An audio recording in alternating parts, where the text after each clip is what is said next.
राज्य सरकारनं जी शेतकऱ्यांची कर्जमाफी केली ही कर्जमाफी फसवी आहे आणि या फसव्या कर्जमाफीच्या विरोधामध्ये आज आम्ही सरकारनं जो कर्जमाफीचा GR काढला त्या GRची भर चौकामध्ये होळी केली आणि इथं तहसील ऑफिसवर आम्ही सगळ्या शेतकऱ्यांना घेऊन आलेलो आहे।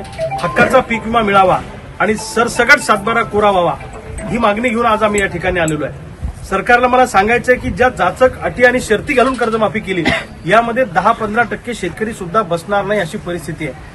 केंद्र सरकारचं 16 लाख कोटींचं केंद्र सरकारनं 16 लाख कोटींचं उद्योगपतींचं कर्ज राईट ऑफ करताना कोणताही निकष लावला नाही, कोणती अट लावली नाही।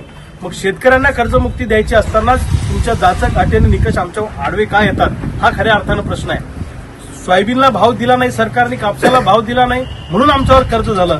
जेव्हा पिकलं तेव्हा लुटलं, आता देणं घेणं फिटलं। आम्ही तुमचा 1 रुपया सुद्धा देणं लागत नाही कारण तुम्ही आमच्या खिशावर दरोडा घातलेला आहे। त्यामुळे सरसकट कर्जमुक्ती झाल्याशिवाय आणि हक्काचा पीक मिळाल्याशिवाय लढा थांबणार नाही।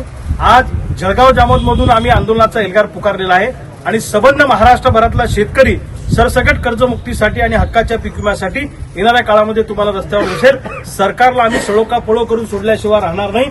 सरकारला जरी वाटत असेल की शेतकऱ्यांचं आंदोलन आम्ही मोडून काढू किंवा शेतकऱ्यांना दाबू, हा त्यांचा गैरसमज आहे।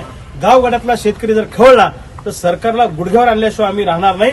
सरसकट कर्जमुक्ती आणि हक्काचा पीक विमा मिळाल्याशिवाय थांबणार नाही हा निर्धार आम्ही आज सगळ्या शेतकऱ्यांनी या ठिकाणी केलेला आहे।